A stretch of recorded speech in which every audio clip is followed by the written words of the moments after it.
السلام علیکم ورحمۃ اللہ وبرکاتہ۔ امید کرتا ہوں کہ سب ٹھیک ٹھاک اور خیر سے ہوں گے۔ اللہ سب کو اپنے امن و امان میں رکھے، آمین۔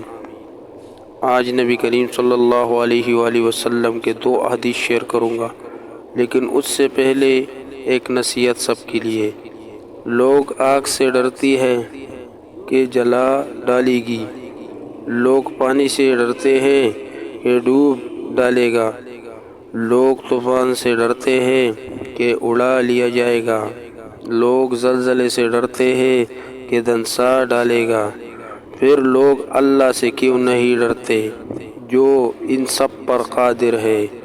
اللہ ہمیں اپنے دلوں میں صرف اللہ کا ڈر پیدا کرنے کی توفیق دے، آمین ثم آمین۔ آج کی پہلی حدیث، نبی کریم صلی اللہ علیہ وآلہ وسلم کا ارشاد ہے کہ ہر بندے کو اللہ تعالیٰ کا پیغام ہے کہ اے ابن آدم، تو میرے ضرورت مند بندوں پر اپنی کمائی خرچ کر، میں اپنے خزانوں سے تجھے دیتا رہوں گا۔ نبی کریم صلی اللہ علیہ وآلہ وسلم کا ارشاد ہے کہ ہر بندے کو اللہ تعالیٰ کا پیغام ہے کہ اے ابن آدم، تو میرے ضرورت مند بندوں پر اپنی کمائی خرچ کرو، میں اپنے خزانوں سے تجھے دیتا رہوں گا۔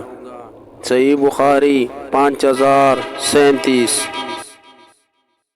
آج کی دوسری احادیث، رسول اللہ صلی اللہ علیہ وآلہ وسلم نے فرمایا، کوئی بھی شخص ایسا نہیں ہے جس کا دل اللہ کی 2 انگلیوں کے درمیان نہ ہو، تو اللہ جسے چاہتا ہے دین حق پر قائم و ثابت قدم رکھتا ہے، اور جسے چاہتا ہے اس کا دل ٹیڑھا کر دیتا ہے۔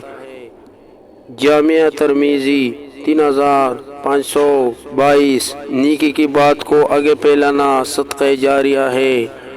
نبی کریم صلی اللہ علیہ وآلہ وسلم نے فرمایا، اللہ اس کے چہرے کو روشن رکھے جو حدیث سنے اور آگے لوگوں تک پہنچائے۔